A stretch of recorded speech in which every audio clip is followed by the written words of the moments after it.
released early this year, Quintessential Quintuplets, is a harem representative of the winter season, running parallel with the third entry in the Data Love franchise. We seem to be getting more and more harem shows lately, which is great. The genre is easily the best of what the anime industry has to offer. The show is a slice of life, romance, character-driven experience, presenting a more grounded in reality premise, centered around our protagonist called Futaro Uesugi. He's completely focused on study and has little interest in dating or getting romantically involved in general. Love. There's no bigger waste of time than ignoring scholastic endeavors for romance. Go ahead and fall in love if you want. His life is about to undergo a dramatic change as he conveniently gets introduced to the hottest chicks in school. You see, being a smart, diligent introvert nerd was somehow interesting enough to make him popular with the girls. Now, if I were to compare his physical appearance with other harem kings out there, I'd say he scores pretty high. Granted, there isn't much of a competition, and besides being physically attractive, Futaro is dependable, hardworking, and intelligent. If you're gonna have a harem story about teaching and helping a bunch of disinterested, undisciplined girls to pass their exams, you might as well have this guy as the main character. Here's your golden opportunity. Pass the test and I swear I'll never speak to you again. The anime starts with the protagonist trying to get by, with the most cheap meal he could get his hands on. It's more than safe to say that he isn't exactly financially stable, considering the fact that he shares just one room with the rest of his family. Thing is, he could use some extra cash, and it just so happens that he gets a pretty sweet offer for a tutoring job. On the same fateful day, he also encounters the 5 Nakano sisters. First he gets introduced to Itsuki, the bossy, easily flustered archetype. She's also the youngest, and also the most naive and easily scared. Itsuki also has quite the appetite. This is only my second one. Look out, it's the bun monster. Woo! Get off of my case! Itsuki and Futaro accidentally settle for the same table in the cafeteria, and an awkward conversation takes place. Studying even while eating seemed rather suspicious, and Itsuki couldn't help herself but take a look at his test results. Wow, you must have gotten a pretty rotten grade, huh? Let's see, Mr. Futaro Uesugi. 100! Do you want to help me study? The main character is getting a golden opportunity here, as one of the hottest girls in school asks him to help her out. Sadly, Futaro rudely refuses her offer. Don't get fat. What the? A decision he will obviously soon come to regret. Later on, he meets Yotsuba, a cheerful, loud, and energetic female student. At first she seems only curious and mostly friendly, but rather insistent, as she follows him around like a stalker. Are you still following me? Ichika is next, and she is calm, responsible, and tends to be at ease. She fancies herself to be the big sister out of the bunch, being rather forward towards the protagonist. Ichika also likes to sleep naked, which is hot, but we'll get to that one later. But if you ever do need help, you can just ask your big sis Ichika. This is gonna be fun. Nino and Miku made their appearance more or less in the same time. Miku being a timid and yet motivated introvert, while on the other hand, Nino embodies the rich, mean, spoiled princess archetype. She's the one that gives Futaro the hardest time, being hostile towards him right from the start. Now the tutoring job the main character managed to land had just one little catch. The student in question is Itsuki Nakano. Yeah, the girl he just called fat a few moments back. And now Futaro is forced to meditate their damaged relationship. I like how he takes control of the situation and shows off his masculinity.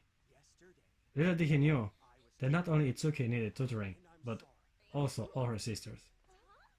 And yeah, they are quintuplets. Although, aside from the height and blue eye color, these girls look fairly different from each other. Guess they tried really hard to make themselves stand out, overcompensating to gain an original look and identity. Here's where the fun begins. We have just one guy in charge of teaching 5 not so brilliant girls some discipline.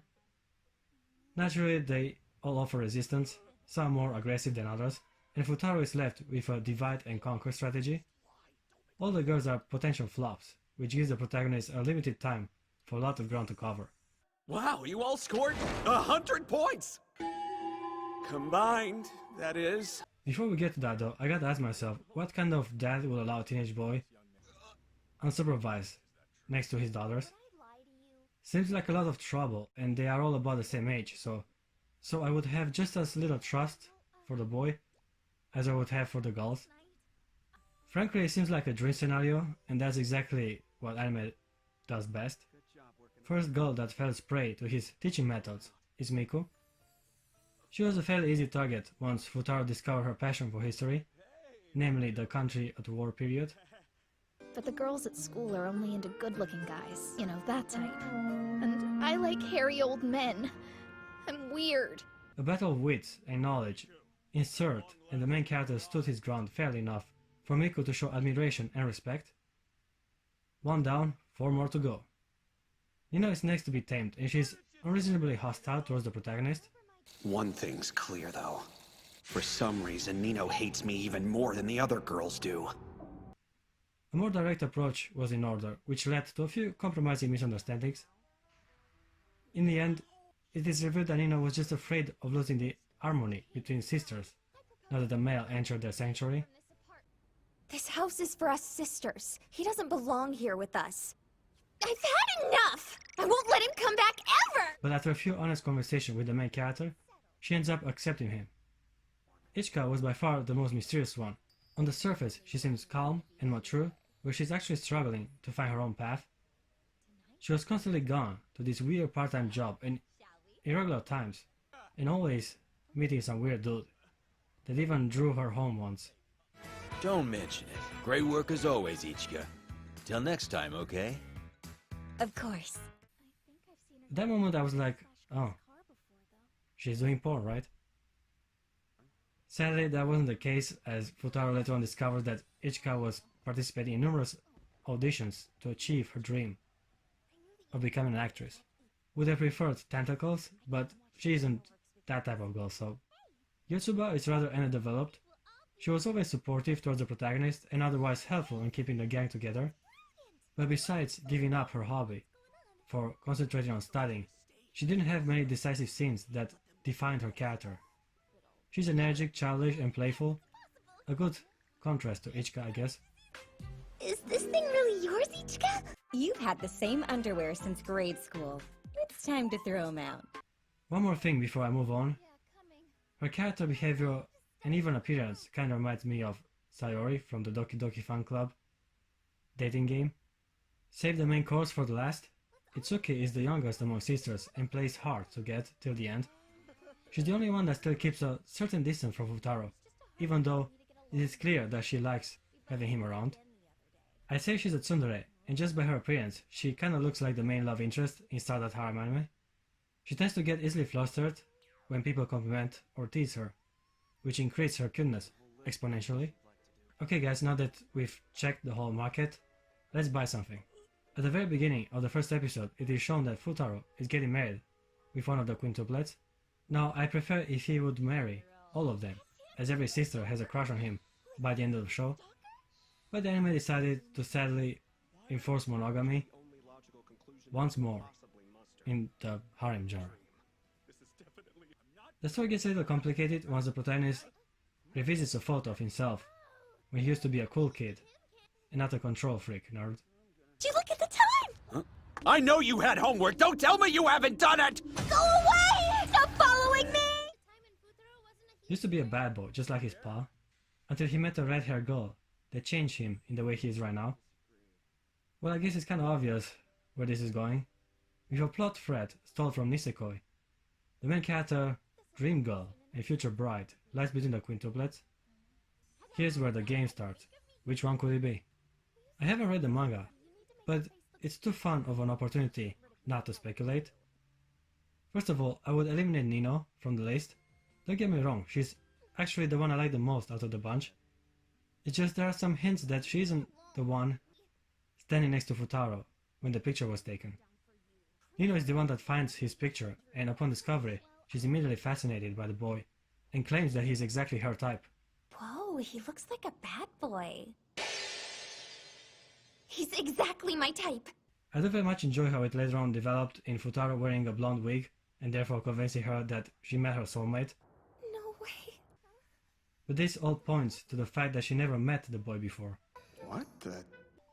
I think Nino will remember encountering the love of her life if it happened in the past, even at a younger age.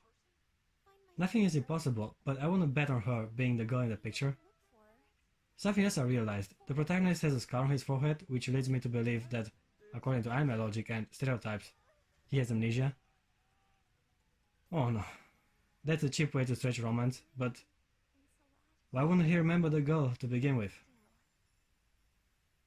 Anyhow, meeting the girls in the pic was a turning point for his personality, so I'd reckon that the girl had quite the impact on him.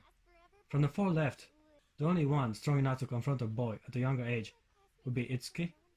Miku is timid, Yotsuba is unfocused, and Ichika, while strong on the surface, is insecure and sensitive inside. Therefore, the most likely one would be Itsuki.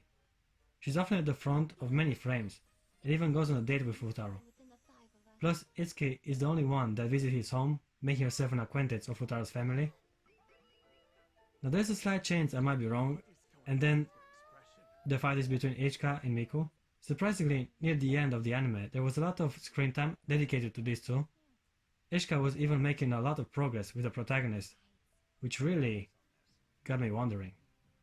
Miku, on the other hand, is very honest about her feelings. The others are still unsure, but she's obviously in love with Futaro, considered by many to be the best girl. Being the silent, stalker, daydreaming archetype, Miku would be my second pick as the bride. Okay guys, this was a lot of fun. I give the Quintessential Quintuplets a 7.7 out of 10. The anime is well executed and presents decent character development, with a colorful art style and interesting character design. It has a romance atmosphere with much care put into the girls and their feelings. It is a well-crafted show that managed to make me care about every girl in the harem, which is very hard to do, especially for this particular genre. We're not friends. We're sisters. In fact, we're quintuplets.